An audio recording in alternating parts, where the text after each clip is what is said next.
Come listen to my story and listen to it well. I'll tell you of a great man who served his country well. His name was Daniel Boone and he wore a coonskin hat. And his clothes were made of buckskin. Now what do you think of that? Dan was born in Pennsylvania in 1734, in colony days before the Revolutionary War. He was famous as a hunter while he was still a boy, and the hours he spent in the forest, they were his greatest joy. Did you hear that? That was Daniel Boone with his long rifle out hunting a bear. Listen.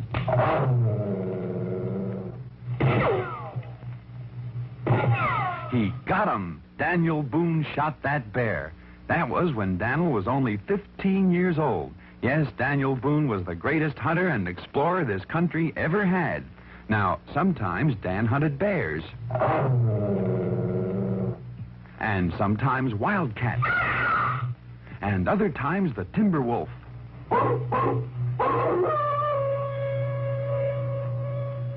Daniel Boone loved to explore, too, and he was one of the first pioneers to see the Blue Ridge Mountains and the bluegrass region of Kentucky.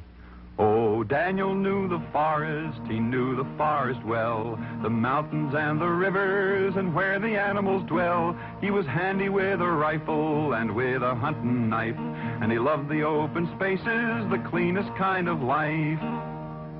Of course, there were other dangers in the forest in those days besides wild animals.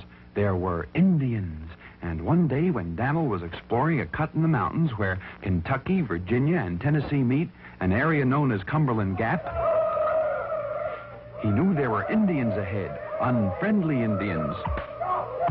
Quickly, Daniel turned around and silently he cut back on his own trail, but the Indians were behind him, too.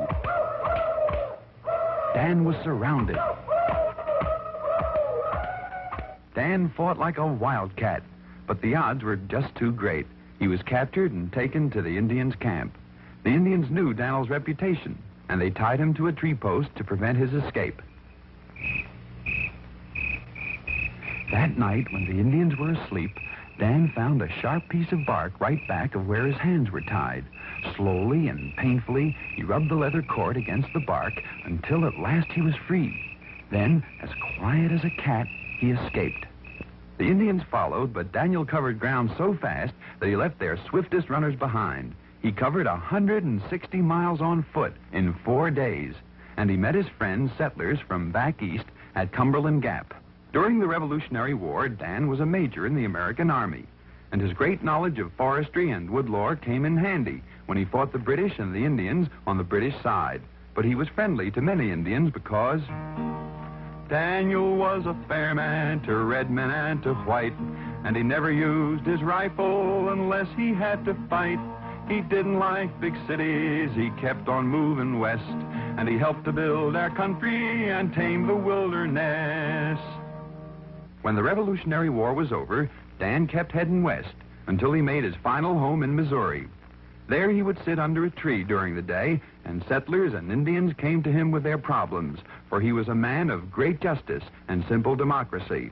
His tree became famous as Boone's Judgment Tree. Often Dan sat under it and remembered his old battles and adventures, and he would fondly dream of his hunting days when he hunted the big bear and the savage wildcat and the wild timber wolf.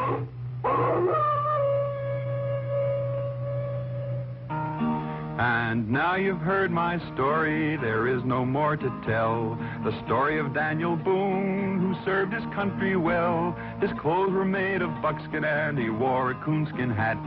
A democratic pioneer, I hope you'll remember that.